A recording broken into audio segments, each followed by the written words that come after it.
आज की क्लास में हम बहुपदों से एलसीएम और एचसीएफ किस प्रकार ज्ञात करते हैं उसके बारे में सीखेंगे कि कोई भी दो पद, जैसे हम पहले संख्याओं के लिए हमने एचसीएफ और एलसीएम ज्ञात करना, लघुत्तम समापवर्त्य और महत्तम समापवर्त्य, लसप और मसप ज्ञात करना सीखा है, उसी प्रकार हम अभी बहुपदों से एलसीएम, लघुत्तम समापवर्तक और महत्तम समापवर्तक ज्ञात करना सीखेंगे कि कोई भी दिए गए दो बहुपद हो तो उन बहुपदों से एलसीएम और एचसीएफ किस प्रकार ज्ञात किए जाते हैं। जैसे अभी हमारा प्रश्न यही है कि निम्नलिखित व्यंजकों के लघुत्तम समापवर्त्य यानी एलसीएम ज्ञात कीजिए। तो किसी भी संख्याओं का एलसीएम होता है वो अभाज्य गुणनखंडों की उच्चतम घातों का गुणनफल। किसी भी संख्याओं का जब हम लसप निकालते थे, एलसीएम निकालते हैं, तो क्या होता है कि उस संख्याओं की अभाज्य गुणनखंड करते हैं और उस अभाज्य गुणनखंडों की उच्चतम घातों का गुणनफल को हम एलसीएम कहते हैं। तो यहाँ पर भी हम देखेंगे कि इन द्विघात जो ये बहुपद दे रखे हैं, इन बहुपदों का हमें एलसीएम ज्ञात करना है। तो एलसीएम ज्ञात करने के लिए हम पहले इन बहुपदों के गुणनखंड करेंगे। तो बहुपदों के गुणनखंड करने के लिए हम देखेंगे कि इसका हल लिखें तो हम देखेंगे हमारा बहुपद है 2x स्क्वायर माइनस 8। तो इसके गुणनखंड करने के लिए हम क्या करते हैं कि पहले दो कॉमन ले लें। तो यहाँ हो जाएगा x स्क्वायर माइनस 4, वापस 2 का गुणा करेंगे, 2 का x से 2x स्क्वायर, 2 का 4 से 8। तो अब इधर हम देखेंगे कि इसके 2x स्क्वायर माइनस 4 को मैं लिख सकता हूँ 2 का स्क्वायर। तो ऐसा लिखने से 2 तो रहेगा ही और इसके गुणनखंड हो जाएंगे a square minus B square. सर्व समीकरण से हम लिखेंगे कि a plus B a minus B, तो इसको हम लिख सकते हैं x प्लस 2 और x माइनस 2।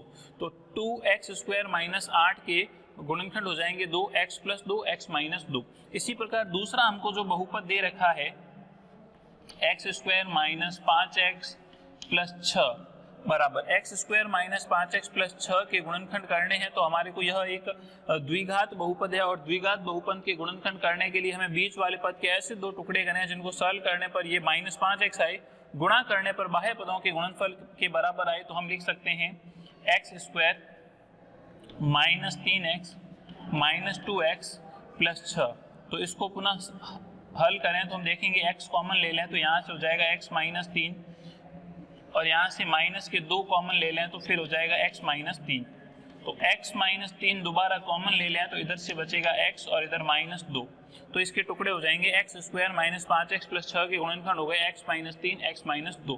अब हमें दिए गए बहुपद का जो हम लसप निकालेंगे, एलसीएम निकालेंगे, तो हम देखेंगे कि हमारा 2x स्क्वायर माइनस 8 और x square minus 5x plus 6 का एलसीएम जो होगा, एलसीएम होगा कि इस जो गुणनखंड है, इस गुणनखंड की प्रत्येक गुणनखंड की उच्चतम घातों का गुणनफल हम लेंगे। तो पहले हमारे पास में संख्या है 2, उसके बाद में हम देखेंगे x प्लस 2 इधर है, इधर नहीं है, तो उच्चतम घातों का गुणनफल लेना है तो x प्लस 2। उसके बाद में x माइनस 2 इधर भी है, इधर भी है, तो x माइनस 2 की उच्चतम घात 1 ही होगी, तो x माइनस 2 और उसके बाद में आ जाएगा x माइनस 3। यानी कि अब जो हमें बहुपद दे रखे हैं उस बहुपद के गुणनखंड करने के बाद में प्रत्येक अभाज्य गुणनखंड यानी प्रत्येक अभाज्य गुणनखंड लेना है और उस प्रत्येक अभाज्य गुणनखंड की उच्चतम घातों का गुणनफल। तो ये हमारे जो हमने गुणनखंड किए हैं, जो हमारे x प्लस 2x माइनस प्रत्येक जो गुणनखंड है उस गुणनखंड की उच्चतम घातों का गुणनफल। तो यहाँ पर देखेंगे पहले संख्या 2 है, इधर नहीं है, तो 2 x प्लस 2 इधर है, तो इधर नहीं है, तो x प्लस 2 की उच्चतम घात कितनी हुई 1, तो x प्लस 2 एक बार, उसी प्रकार x माइनस 2 दोनों में एक एक बार है, तो एक बार, x माइनस 3 है तो x माइनस 3। यानी प्रत्येक जो हमने गुणनखंड किए हैं उसकी उच्चतम घातों के गुणनफल को हम एलसीएम लिखते हैं, तो प्रत्येक गुणनखंड लिख लीजिए। तो इस प्रकार 2x स्क्वायर माइनस 8 का और x square minus 5x plus 6 का एलसीएम हो जाएगा। इसको हम थोड़ा और भी हल कर सकते हैं। जैसे हम देखें कि इस वापस एलसीएम को यदि हल करें तो 2x प्लस 2x माइनस 2 को हम लिख सकते हैं a plus B a minus B, तो x स्क्वायर माइनस 2 का वर्ग 4 और इसको हम लिख सकते हैं x माइनस 3। तो इसका एलसीएम हो जाएगा 2x square minus 4 x minus 3। इसी प्रकार हम देखें कि हम दूसरा और बहुपद लेते हैं जिनका हम एलसीएम ज्ञात करेंगे। 18 6x की घात 4 प्लस x की घात 3 माइनस x स्क्वायर, 45 2x की घात 6 प्लस 3x की घात 5 प्लस x की घात 4। तो यहाँ हम देखेंगे कि इसको हल करें तो हल करने के लिए हम क्या करेंगे कि सबसे पहले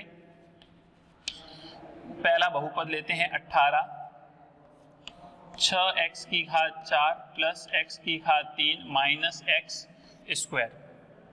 उसके बाद में हम देखेंगे कि इसके हमें गुणनखंड करने हैं, तो हम क्या करेंगे कि इसके टुकड़े करने के लिए पहले 18 में के गुणनखंड हो जाएंगे 2 का भाग 9, 9 में 3 का 3, 3 में 3 का 1, तो 18 के गुणनखंड हो गए 2 गुणा 3 गुणा 3, वापस 2 का 3 से 6, 6 का 3 से 18।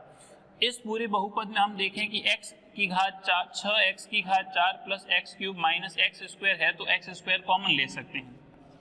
एक्स स्क्वायर कॉमन लेंगे तो पीछे इधर बच जाएगा 6, x की घात 4 में एक्स स्क्वायर कॉमन लेंगे पीछे x square, minus x cube में एक्स स्क्वायर कॉमन लेंगे तो प्लस है, एक्स क्यूब में एक्स स्क्वायर कॉमन लेंगे x, और x minus x square common ले लेंगे तो इधर पीछे बच जाएगा 1। यानी इसके 2 गुणा 3 गुणा 3 गुणा एक्स स्क्वायर और 6x square plus x minus 1। हम देखेंगे कि इस बहुपद में चर x है और x की अधिकतम घात 2 है, तो ये हमारा द्विघात बहुपद है, जिसके गुणनखंड करने के लिए हम बीच वाले पद के ऐसे 2 टुकड़े करें कि उनको सॉल्व करने पर x आए और गुणा करने पर बाह्य पदों के गुणनफल के बराबर आए। तो -1 का इससे होगा तो माइनस 6x स्क्वायर, तो बीच वाले टर्म के 6x square plus 3x minus 2x minus 1, वापस 3x में 2x जाएंगे x और गुणा करें तो प्लस माइनस माइनस 3 का 2 से 6x का 1 से 6x square minus 6x square.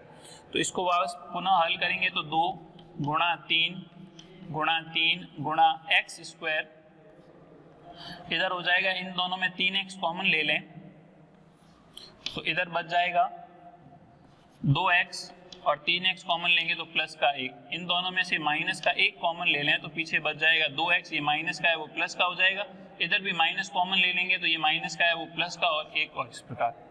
तो 2 गुणा 3 गुणा 3 गुणा एक्स स्क्वायर, वापस 2x प्लस 1 दोबारा कॉमन ले लें तो इधर से बचेगा 3x माइनस 1।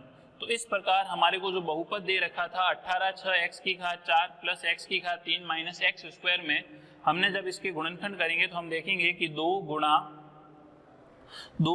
3 गुणा 3, तो वापस इनका गुणा करने पर 18, और इन पूरे में से एक्स स्क्वायर कॉमन आ रहा था तो एक्स स्क्वायर कॉमन ले लिया तो पीछे बचा 6x square plus x minus 1, फिर उसके गुणनखंड करके और हमने इसके गुणनखंड कर दिए। इसी प्रकार दूसरा हमको जो बहुपद दे रखा है 45 2x की घात 6 प्लस 3x की घात 5 प्लस x की घात 4, इसके भी हम गुणनखंड करें तो हम देखेंगे पहले 45 के अंदर 2 का भाग नहीं जाएगा, 3 का भाग 15, 15 में 3 का 5 और 5 में 5 का। पहले 45 के गुणनखंड कर दिए, 45 में 3 का भाग जाएगा तो 15, 15 में 3 का 5 और 5 में 5 का एक बार, तो 45 के गुणनखंड हो गए 3 गुणा 3 गुणा 3, 3 का 3 से 9, 9 का 5 से 45। अब इधर हम देखें कि 2x की घात 6 प्लस 3x की घात 5 प्लस x की घात 4 में जो कॉमन है वो हमारे को आ जाएगा x की घात 4, तो गुणा x की घात 4 हमने कॉमन ले लिया तो पीछे बचेगा 2x की घात 2 प्लस 3x की घात 5 में से x की घात 4 कॉमन ले लिया, पीछे बचेगा 3x प्लस इधर x की घात 4 पूरा ही पद कॉमन आ गया तो पीछे शेष बचेगा 1। तो इधर हम देखेंगे कि फिर हमें जो इधर बहुपद प्राप्त हुआ उसके अंदर द्विघात बहुपद है, तो फिर इसके गुणनखंड कर सकते हैं हम 3 गुणा 5 गुणा x की घात 4 गुणा, इस द्विघात बहुपद के गुणनखंड करने का तरीका वही 2x स्क्वायर प्लस, अब 3x के ऐसे 2 करने जिसको सॉल्व करने पर 3x आए, गुणा करने पर बाह्य पदों के हो जाएगा 2x प्लस x प्लस 1, तो 2x और x जुड़ के 3x, गुणा करेंगे तो 2x स्क्वायर, तो 1 का 2x से 2x स्क्वायर हो जाएगा। तो यहाँ हम देखेंगे फिर कि 3 गुणा 5 गुणा x की घात 4, और इसमें से हम वापस 2x कॉमन ले लेंगे तो इधर से बचेगा x प्लस 1, और इधर से इन दोनों पदों में कुछ कॉमन नहीं है तो एक कॉमन ले सकते हैं, तो पीछे यही रहेगा x प्लस 1। कॉमन लेने के बाद में वापस आप जांच भी कर सकते हो कि 2x का x से होगा तो 2x स्क्वायर प्लस 2x का 1 से होगा तो 2x, 1 का x से होगा तो x प्लस 1 का 1 से गुणा होगा तो 1, तो वापस इसको सॉल्व करने पर यही आएगा। तो पहले वाले दो टर्म में 2x कॉमन ले लिया, पीछे में x प्लस 1 था, कोई कॉमन नहीं था तो प्लस का 1 कॉमन आ जाएगा और इस प्रकार सॉल्व कर देंगे। तो यहाँ हम देखेंगे कि फिर 3 गुणा 3 गुणा 5 गुणा x की घात 4 और यहाँ से x प्लस 1 दोबारा कॉमन आ जाएगा, तो यहाँ से बचेगा 2x प्लस 1। तो इस प्रकार हमें जो बहुपद दे रखे थे उनके हमने गुणनखंड कर लिए और उनके बाद में उनका एलसीएम निकालना है। तो एलसीएम निकालने के लिए हम इसके प्रत्येक अभाज्य गुणनखंड की उच्चतम घातों के गुणनफल लेते हैं। तो हम देखेंगे कि इसके जो गुणनखंड है उसमें पहला है 2, तो 2 की उच्चतम घात है 2, इधर एक बार, इसमें एक बार भी नहीं है तो हम एक बार लिख लेंगे 2। उसके बाद में दूसरा जो गुणनखंड है वो 3 है, तो इधर 3 भी, इधर भी 2 बार, इधर भी 2 बार, तो हम लिख लेंगे 3 गुणा 3। उसके बाद में हमारा अवध 5 है, ये 5।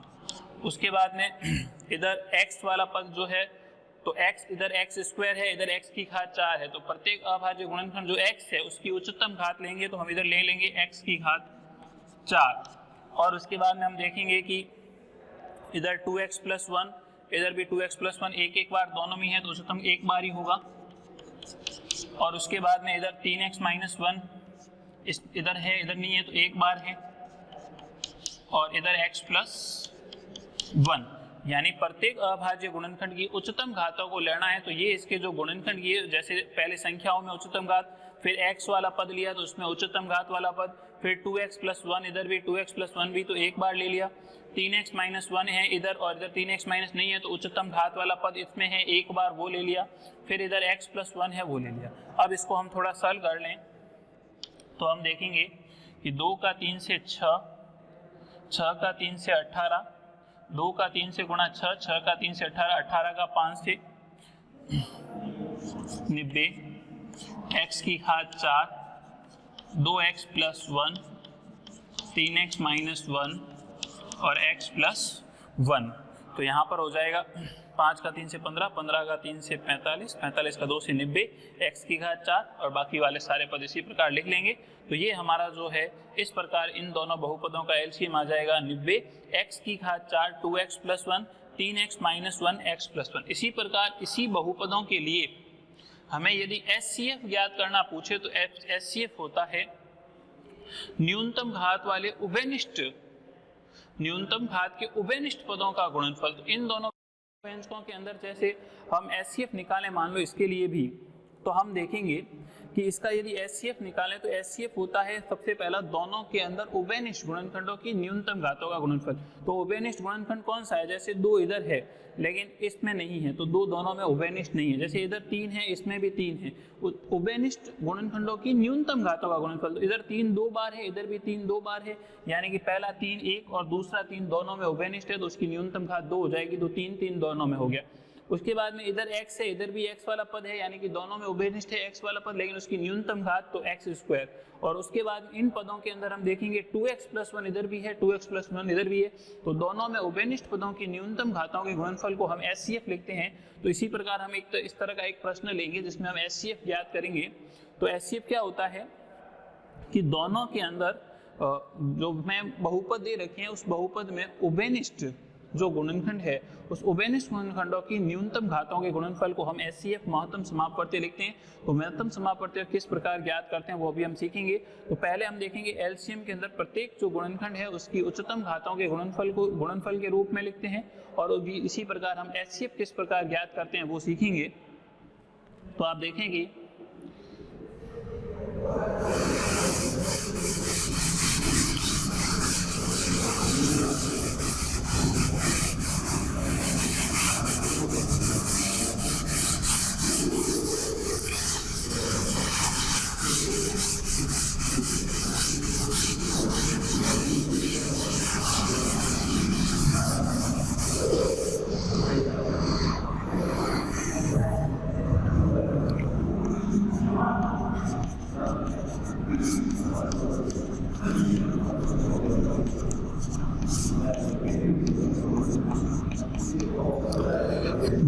कि निम्नलिखित व्यंजकों के महत्तम समापवर्तक यानी एचसीएफ ज्ञात कीजिए। तो कोई भी बहुपद दे रखे हो उनके एचसीएफ ज्ञात करने हो तो किस प्रकार ज्ञात करते हैं। जैसे मैं एक प्रश्न लिखता हूं, एक्स स्क्वायर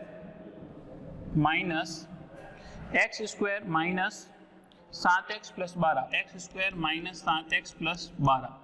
जैसे दूसरा एक और x square minus 10x, x square minus 10x plus 21। इसी प्रकार एक और बहुपद ले लेते हैं, x square plus 2x minus 15, x square minus 2x plus 15, x square plus 2x minus 15। तो देखिए x square minus 7x plus 12, x square minus 10x plus 21, x square plus 2x minus 15, ये जो हमें तीन बहुपद दे रखे हैं, हमें पूछा कि इन निम्नलिखित व्यंजकों का हमको महत्तम समापवर्ती एचसीएफ ज्ञात करना है। तो एचसीएफ ज्ञात करना हो चाहे एलसीएम ज्ञात करना हो, सबसे पहले हम उसके गुणनखंड करते हैं। तो हम देखेंगे इसका हल, x square minus 7x plus 12, तो ये द्विघात बहुपद है, तो इसके सबसे पहले गुणनखंड करेंगे। बीच वाले पद के ऐसे दो टुकड़े करना जिनको हल करने पर माइनस 7x आए, गुणा करने पर बाह्य पदों के गुणनफल के बराबर आए। तो x square minus 4x minus 3x plus 12, तो माइनस 4x और माइनस 3x माइनस 7x गुणा करेंगे तो माइनस का माइनस है प्लस 4 का 3 से 12x स्क्वायर हो जाएगा। यहाँ से हम x कॉमन लें तो यहाँ बचेगा x माइनस 4। यहाँ से देखिए 3 कॉमन है, लेकिन हम माइनस का 3 कॉमन लें तो ये माइनस वाला टर्म प्लस का हो जाएगा, 3 से 3 कट जाएगा x, ये प्लस का है वो माइनस 3 का 12 में भाग 4, तो x माइनस 4 दोबारा कॉमन लेंगे, इधर से आ जाएगा x माइनस 3। तो इसके x square minus 7x plus 12 के गुणनखंड हो गए x माइनस 4, x माइनस 3।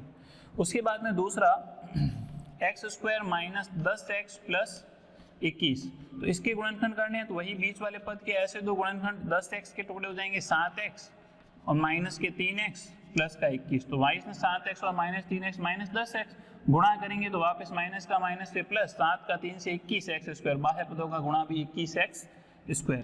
तो यहाँ से x कॉमन लेंगे तो हो जाएगा x माइनस 7, यहाँ से माइनस का 3 कॉमन लेंगे तो x माइनस 7, x माइनस 7 दोबारा कॉमन, तो इधर से x माइनस 3।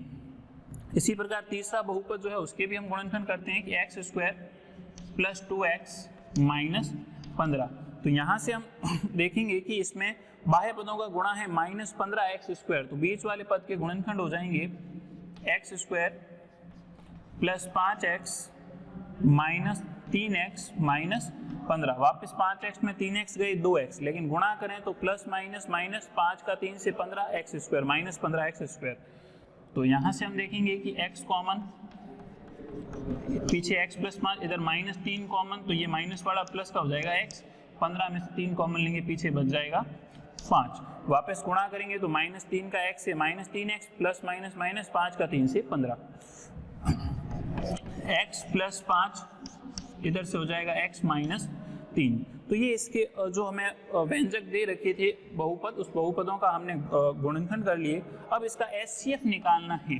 तो एचसीएफ क्या होता है कि जो हमें व्यंजक दे रखे उन व्यंजक में उभयनिष्ठ व्यंजक, जो उभयनिष्ठ जो है गुणनखंड है, जैसे उभयनिष्ठ देखें तो इधर x minus 3, x minus 3, x minus 3 तीनों के अंदर है, तो उभयनिष्ठ व्यंजकों की न्यूनतम घात का गुणनफल यानी x माइनस 3 तीनों के अंदर एक एक बार ही है, तो तीनों में न्यूनतम घात एक ही होगी। x माइनस 4 तीनों में है नहीं, x माइनस 7 उभयनिष्ठ है नहीं, x प्लस 5 उभयनिष्ठ है नहीं, यानी कि एचसीएफ के अंदर वो पद लिखना है, वो संख्या लिखनी है, वो व्यंजक लिखना है जो पहली बात उभयनिष्ठ व्यंजक हो। उभयनिष्ठ का मतलब तीनों के अंदर हो, उभयनिष्ठ व्यंजक हो कि फिर उसकी न्यूनतम घातों का गुणनफल। इधर हम देखें तो सीधी सी बात है, उभयनिष्ठ हो जाएगा x माइनस 3, यानी कि इन तीनों के अंदर उभयनिष्ठ व्यंजक x माइनस 3 है, उसकी न्यूनतम घात एक ही है क्योंकि तीनों में एक एक बार आ रहा है, तो उसका एचसीएफ हो जाएगा x माइनस 3। तो इस प्रकार हम देखें कि कोई भी व्यंजक दे रखे हो उनके गुणनखंड करके और हम आसानी से एचसीएफ और एलसीएम है वो ज्ञात कर सकते हैं। और देखेंगे कि हमारे को कोई भी दो व्यंजक दिए हुए हो, कोई भी दो व्यंजक दिए हुए हो जैसे ux और vx, यदि ux और vx दो बहुपद है, यदि ux और vx दो बहुपद है तो हम कह सकते हैं कि इन ux और vx जो दो बहुपद है तो इन बहुपदों का गुणनफल जो होगा ux और vx का जो गुणनफल जो होगा, ux और vx का गुणनफल जो होगा वो इन दोनों व्यंजकों का एचसीएफ और एलसीएम के गुणनफल के बराबर होता है। यानी कि दो व्यंजकों का गुणनफल, जो दो व्यंजक दिए हुए हैं जिनका हम एचसीएफ और एलसीएम ज्ञात कर रहे हैं, उन व्यंजकों का गुणनफल और एचसीएफ और एलसीएम का गुणनफल हमेशा बराबर होता है। दो, यहां हम यूं भी लिख सकते हैं कि दो व्यंजकों का गुणनफल उन व्यंजकों के एचसीएफ और एलसीएम के गुणनफल के बराबर होता है। यानी कोई भी दो संख्याओं का गुणनफल उनके एचसीएफ और एलसीएम के बराबर होता है। यहाँ पर व्यंजक है तो दो व्यंजकों का गुणनफल उनके एचसीएफ और एलसीएम के गुणनफल के बराबर होता है। यानी कोई भी दो व्यंजक दिए हुए हो और उन व्यंजकों का यदि हम एचसीएफ और एलसीएम ज्ञात करें तो उन व्यंजकों का गुणनफल उनके एचसीएफ और एलसीएम के गुणनफल के बराबर होता है। तो इस पर अभी हमने पहले व्यंजकों के लिए एचसीएफ और एलसीएम ज्ञात करना सीखा। उसके बाद में हमने यदि हमारे को दो बहुपद उनके एचसीएफ और एलसीएम दिए हुए हो तो हम ये कह सकते हैं कि उन व्यंजकों का गुणनफल उनके एचसीएफ और एलसीएम के गुणनफल के बराबर होगा। तो इस पर आधारित हम एक और प्रश्न अभी देखते हैं कि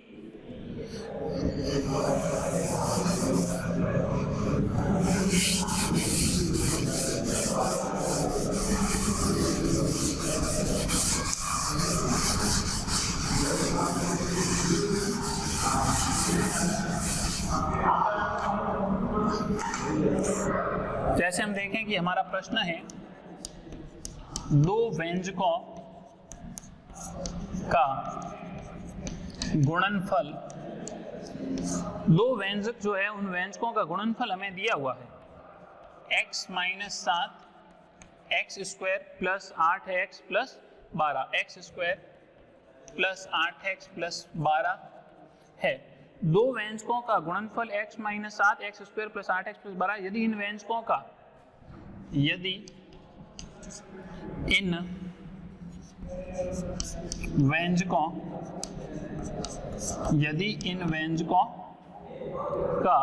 एचसीएफ हमें दिया हुआ है, इन व्यंजकों का एचसीएफ महत्तम समापवर्त्य, यदि इन व्यंजकों का एचसीएफ हमें दिया हुआ है x प्लस 6 है तो इनका लघुत्तम समापवर्तक एलसीएम ज्ञात कीजिए। देखिए हमारे को दो व्यंजक हैं, उनका गुणनफल दिया हुआ है और एचसीएफ दिया हुआ है। हमसे ये पूछा इनका लघुत्तम समापवर्तक एलसीएम ज्ञात कीजिए। तो एलसीएम ज्ञात करने के लिए हम क्या करते हैं इस प्रश्न के अंदर कि हम सबसे पहले हल, क्योंकि हमें को गुणनफल दिया हुआ है व्यंजकों का और एचसीएफ दिया हुआ है तो एलसीएम हम आसानी से ज्ञात कर सकते हैं, क्योंकि हमने अभी अभी सीखा है कि दो व्यंजकों का गुणनफल, दो व्यंजकों का गुणनफल एचसीएफ और एलसीएम के गुणनफल के बराबर होता है। तो हमारे को जो दो व्यंजक है उन दो व्यंजकों का गुणनफल दिया हुआ है, दो व्यंजकों का गुणनफल दिया हुआ है और एचसीएफ भी हमें दिया हुआ है x प्लस 6 और एलसीएम हमें ज्ञात करना है। तो हम यूं लिख सकते हैं कि दो व्यंजकों का गुणनफल, यदि हम यूं लिख लें कि x minus 7 x square plus 8 x plus 12 है और एचसीएफ हमें दिया हुआ है x प्लस 6, एलसीएम हमें ज्ञात करना है। तो हमने पढ़ रखा है कि कोई भी दो व्यंजक जो होते हैं उन दो व्यंजकों का गुणनफल, दो व्यंजकों का गुणनफल उनके एचसीएफ और एलसीएम के गुणनफल के बराबर होता है। दो व्यंजकों का गुणनफल उनके एचसीएफ और एलसीएम के गुणनफल के बराबर होता है। तो यहाँ हम देखेंगे व्यंजकों का गुणनफल हमें दिया हुआ है x minus 7 x square plus 8 x plus 12 और एचसीएफ भी हमें दिया हुआ है x प्लस 6 और गुणा एलसीएम हमें ज्ञात करना है। तो एलसीएम ज्ञात करने के लिए एलसीएम के गुणा में x प्लस 6 है, उसको हम इधर लेके आ जाएंगे। तो एलसीएम बराबर हो जाएगा x minus 7 x square plus 8 x plus 12 बटे x प्लस 6 की एलसीएम ज्ञात करने के लिए एलसीएम के गुणा में जो x प्लस 6 है वो इधर है इधर आ जाएगा तो इसके बट्टे में आ जाएगा, तो हमने लिख लिया x minus 7 x square plus 8x plus 12 upon x plus 6 बराबर क्या बच जाएगा एलसीएम। तो x प्लस 6 का इसमें डिवाइड करना है, तो डिवाइड करने के लिए इधर आसान तरीका है कि ऊपर जो x square minus 8x plus 12 है इसके हम गुणनखंड कर लें। तो हम देखेंगे x माइनस 7, यहाँ से हम देखेंगे कि एक्स स्क्वायर बीच वाले पद के ऐसे दो टुकड़े करना जिनको हल करें तो 8x है, गुणा करें तो बाह्य पदों के गुणनफल के, तो 12 का एक्स स्क्वायर से 12x तो गुणनखंड कर हो जाएंगे 6x plus 2x plus 12 upon x plus 6, तो वापस 6x और 2x 8x गुणा करें तो 6 का 2 से 12 x स्क्वायर हो जाएगा। तो आगे हम इस प्रकार हल करेंगे, LCM जो है वो हो जाएगा x माइनस 7 और फिर इधर से इन दोनों पद में से x कॉमन ले लें तो पीछे बचेगा x प्लस 6, इन दोनों में x कॉमन लिया तो इधर x प्लस इधर x कॉमन ले लिया 6, इन दोनों में कॉमन आ रहा है प्लस के 2, तो पीछे बच जाएगा x प्लस 6 बट्टा x प्लस 6, तो x माइनस 7 और इधर से x प्लस 6 दोबारा कॉमन ले लेंगे तो इधर बच जाएगा x प्लस 2 और बट्टा x प्लस 6, तो x प्लस 6 से x प्लस 6 कैंसिल हो जाएंगे तो पीछे बच जाएगा x माइनस 7 और x प्लस 2। ये हमारा एलसीएम है कि जो दिए गए पद थे उनका एलसीएम जो हो जाएगा वो हो जाएगा x माइनस 7 x प्लस 2। इस प्रकार हम देखेंगे आगे कि एक तरह का और प्रश्न लेते हैं इस तरह का एलसीएम और एचसीएफ से रिलेटेड। तो हम देखेंगे कि तो इस प्रकार हम दो व्यंजकों से गुणनफल दिया हुआ हो तो एचसीएफ और एलसीएम ज्ञात कर सकते हैं।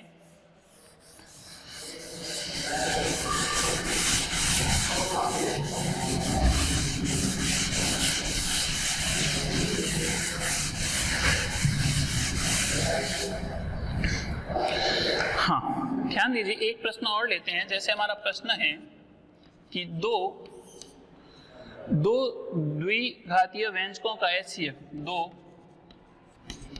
द्विघातीय व्यंजकों का एचसीएफ, दो द्विघातीय व्यंजकों का एचसीएफ एवं एलसीएम क्रमशः एचसीएफ एवं एलसीएम क्रमशः हमें दिए गए हैं कि एलसीएफ और एलसीएम में दिए गए हैं। एचसीएफ हमें दिया गया है x माइनस 5 और x माइनस 5 और तथा x क्यूब माइनस 19x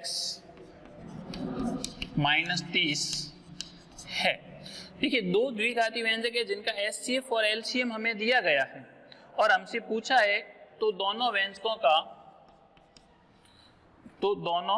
व्यंजकों को ज्ञात कीजिए। हमसे पूछा तो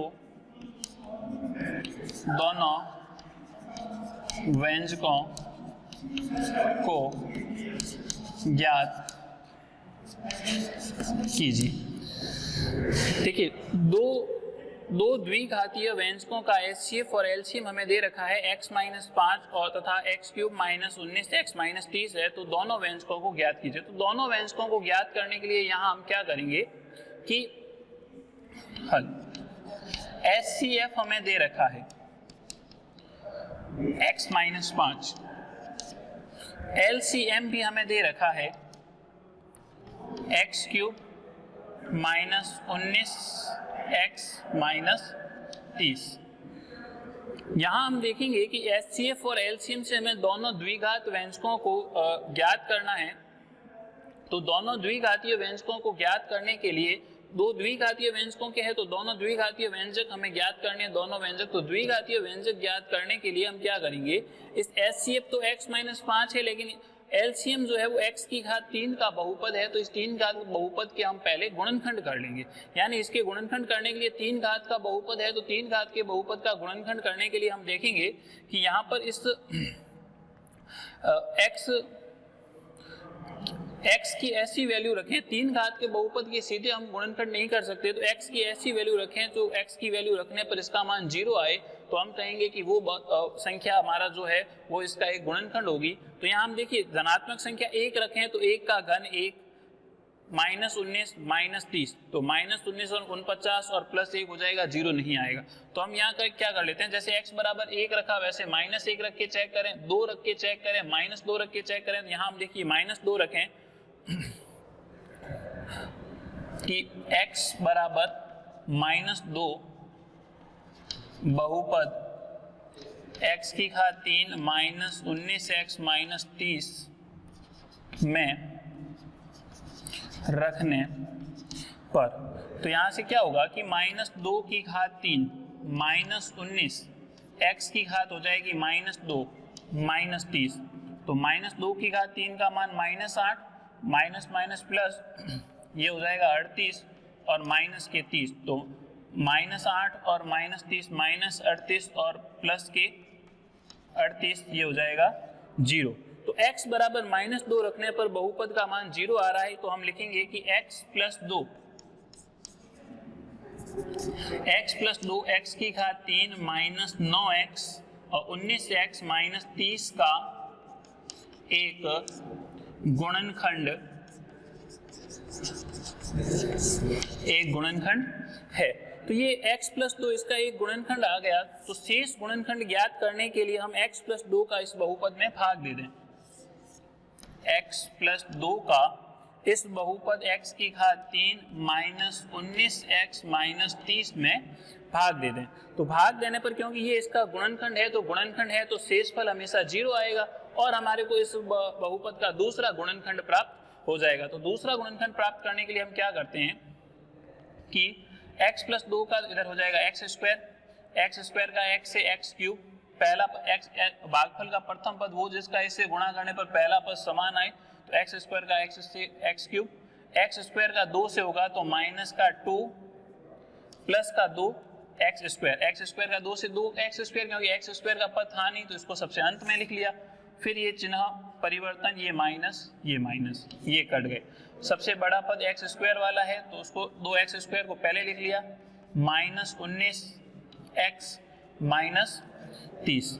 फिर हमारे को दूसरा ऐसा पद लिखना भागफल का जिसका इससे गुणा करने पर कम से कम पहला पद समान आए, तो माइनस के 2x, -2x का x से होगा तो -2x स्क्वायर, माइनस का इससे होगा तो -2 का 2 से 4x, चिन्ह परिवर्तन, ये माइनस है तो प्लस, ये माइनस है तो प्लस, ये कैंसिल हो जाएंगे। बड़ी संख्या माइनस की है, 19 में से 4x जाएंगे, पीछे बचेंगे 15x -30। फिर इधर भागफल का तीसरा पद -15 का x से करेंगे तो -15x और -15 का इससे 2 से होगा तो माइनस के 30, चिन्ह परिवर्तन, ये प्लस ये और ये कैंसिल, शेषफल 0। तो इसका x क्यूब -19x -30 का एक गुणनखंड तो आ गया x प्लस 2, दूसरा आ गया x स्क्वायर -2x -15। तो इसके गुणनखंड करें तो x प्लस 2, यहां से हम देखेंगे इसके गुणनखंड हो जाएंगे x square -5x plus 3x -15। तो x प्लस 2, यहां से फिर x कॉमन लेंगे तो हो जाएगा x -5, यहां से फिर प्लस के 3 कॉमन लेंगे तो हो जाएगा x -5। तो इसको फिर हम सॉल्व करें तो इसके गुणनखंड हो जाएंगे x प्लस 2 और x -5 दोबारा कॉमन तो हो जाएगा x प्लस 3, x प्लस 2 तो इसका एक गुणनखंड है ही, दूसरा गुणनखंड हो जाएगा x -5 कॉमन ले लेंगे और तीसरा गुणनखंड हो जाएगा x प्लस 3।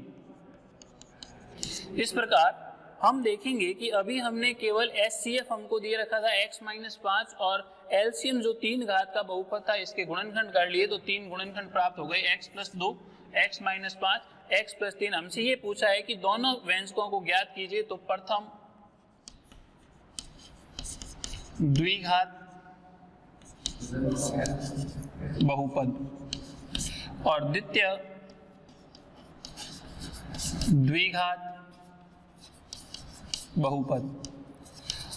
प्रथम और द्वितीय द्विघात बहुपद ज्ञात करने हैं तो हम देखेंगे कि एचसीएफ क्या होता है। एचसीएफ होता है वो पद जो दोनों व्यंजकों के अंदर उभयनिष्ठ हो। तो दो व्यंजक द्विघातीय व्यंजकों का एचसीएफ दिया हुआ है, एचसीएफ है जो दोनों व्यंजकों के अंदर है, तो एचसीएफ हो जाएगा x-5 इधर पहले बहुपद में भी होगा और x-5 दूसरे बहुपद में भी होगा। तो एचसीएफ वही होता है तो दोनों पदों में उभयनिष्ठ हो, तो एचसीएफ x-5 है, यानी x-5 जो पद है वो तो दोनों में ही होगा। उसके बाद में ये जो एलसीएम के जिसको हमने टुकड़े किए तो x-5 तो दोनों में आ गया। उसके बाद में जो दो पद बचे उसमें से x+2 पहले बहुपद में और x+3 को दूसरे बहुपद के साथ लिख लें। तो यहाँ से हम इसको हल करें तो x का x से x², x का +2 से 2x, -5 का x से -5x, -5 का 2 से -10। तो इसको हल करने पर x² -3x -10। इस प्रकार इसको हल करें तो x का x से x² +3x -5x, -5 का 3 से वो करेंगे तो -15। तो x² प्लस का 3x माइनस के 5x माइनस के 2x माइनस के 15। तो इस प्रकार जो हमने क्या किया एचसीएफ और एलसीएम, तो एलसीएम के पहले गुणनखंड किए। एचसीएफ क्या होता है जो दोनों पदों के अंदर दोनों व्यंजकों में उभयनिष्ठ हो, तो x-5 दोनों तरफ आ गया। और एलसीएम में जो शेष पद थे उनको, क्योंकि द्विघात बहुपद है तो एक x+2 को इसके साथ और x+3 को इसके साथ फिर इनका गुणा करके हल करें तो हमारे को x² -3x -10 और x² -2x -15 जो द्विघाती व्यंजक है और इन व्यंजकों का एचसीएफ और एलसीएम प्रश्नों में हमें दिया गया है। तो इस प्रकार हम गुणनखंड करके और एचसीएफ और एलसीएम ज्ञात कर सकते हैं। धन्यवाद।